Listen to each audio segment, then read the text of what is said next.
Greetings, everyone. I'm responding to a request to do a video, but I am going to be very cautious in this because I can relate to that situation somewhat. And that situation is going to Jamaica and finding a man and marrying somebody and then sponsoring that person. And I remember some negativity that I received when I did it, and I didn't like it. I didn't like the fact that people had things to say or had concerns. Those were legitimate concerns.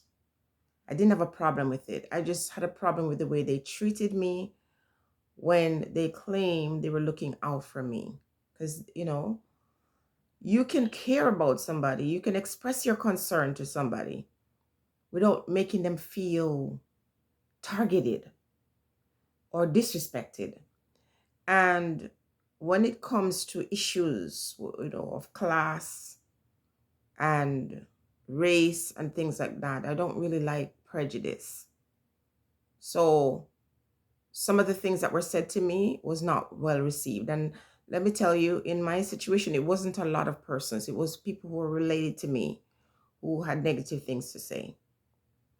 So because of that, I'm going to be cautious in how I give this advice or I respond to this. Now, I had so much individuals send a video to me about a young woman who moved to Jamaica, and she is now, in a relationship with somebody, and the warnings that are coming to her, some of them might be justifiable, but I just want to say that when you have individuals who've gone through a lot of things in life, and this young woman, and I'm not going to say her name, it's just such a sensitive situation. When you've gone through a lot of things and you've had a lot of losses in your life, it's not a nice thing. So it would make sense that she would want to leave the United States of America and go to Jamaica, where somehow she might find peace. She probably have the best memories in Jamaica, and so she went back home and she brought her kids. And she is now getting to know someone, and who knows, they might get married. Now, the things that people are saying when they send the video to me, they're justifiable.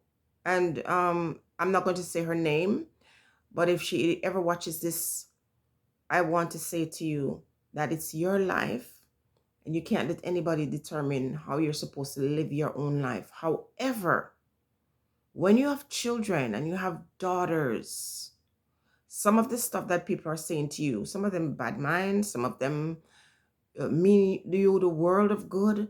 Some of them have experiences, but they're not going to tell you this happened to me. They're too embarrassed. So they're going to just talk about your situation. And I'm going to say that there are all kinds of men in Jamaica. There are good men, there are bad men. It's just like that anywhere in the world. But our Jamaican men have grown skilled in doing emotional scams.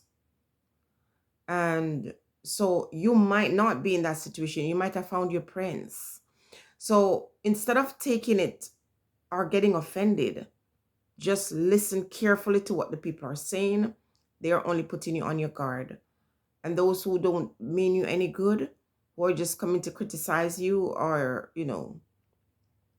pick on your choice, it doesn't hurt.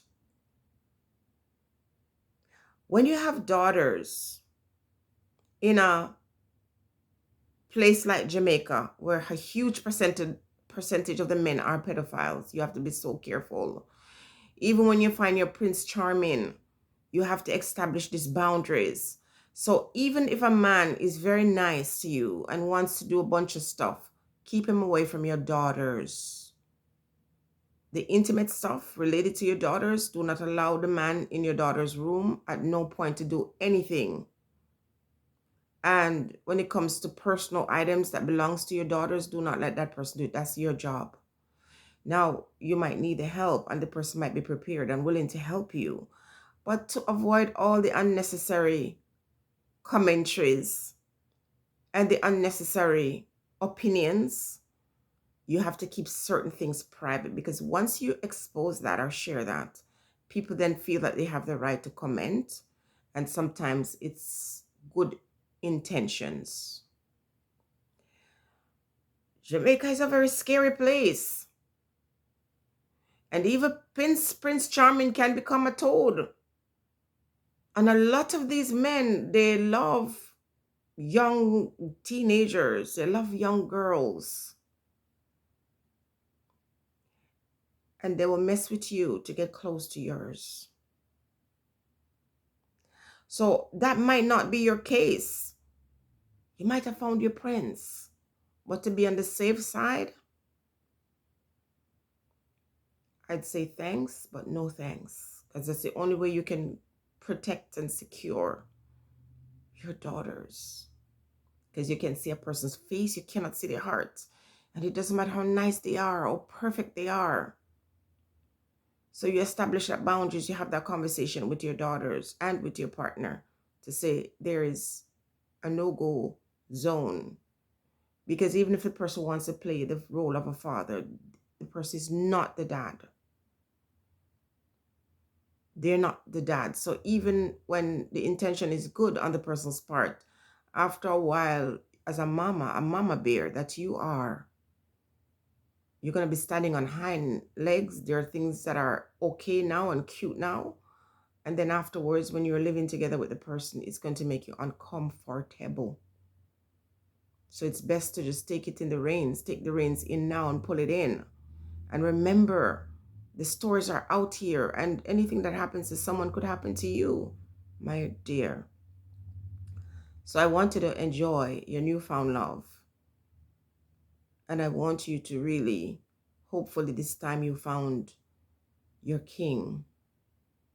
But in the pursuit of finding love, which is what most women have, women get hurt badly. It's because of the desire to find love. Who wants to be alone? Only someone who's been hurt and has had a lot of unfortunate situation or experiences.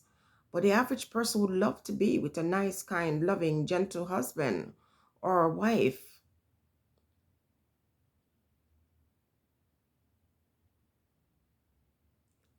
The average person wants this. But nowadays we have to search deep and wide and have many, many, many, many years before you can really know anyone.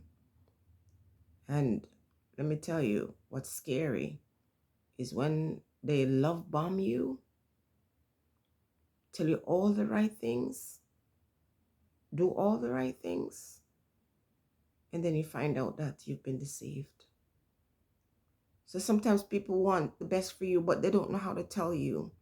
They're using their their own hurts and their own pain to deliver the message. And what I'm trying to do is saying, I understand where you're at. I've been there too. And when you're inviting someone into your home as an extended family member, there's a lot of work to be done. And the main priority is really to protect your children. And when someone lives in your household, you might not be able to control some of the variables. So take your time, get to know these persons, and to avoid all of that unnecessary, whatever. If you're not a biological father, then there has to be boundaries. You don't want to make the other person uncomfortable, but it's the only thing you have to do. So, as you go forward in your relationship, I hope everything blossoms for you. People, those of you who have strong words to say about the situation, I think you're speaking from a place of hurt and you are still being healed. And you are also wiser because you had these experiences. So the red flags come up fast for you. For me, there are always red flags when it comes to, you know, girls and relationship. And it's very, very scary. We can only speak kindly and lovingly to people. We can't really judge what we don't know or understand. So most of the people, again, that are saying these things have had experiences. And I don't think they mean any harm. But we have to let people sometimes learn from their own experience. If we can avoid it and learn from others, that's great. But if we can't, we just have to live with it, unfortunately. So I wish her all the best. I'm not going to say her name because she seems very happy. And if you know her and you've been watching her for a while, she's had quite a lot of tragedies in her life. And so I don't want to be the one to rain on her parade. I just want to tell her, just be the wonderful mommy that she is, and to just anything in her gut that sings, that doesn't feel right, anything that looks suspicious, pay attention to it and talk to your girls and let them know you're safe with me. I'm happy in this situation, but if you feel any discomfort, talk to me. I'm on your side. I'm going to believe you. I'm going to be on your side. And even if you're not telling the truth, I'm going to choose you. Stay blessed, everyone.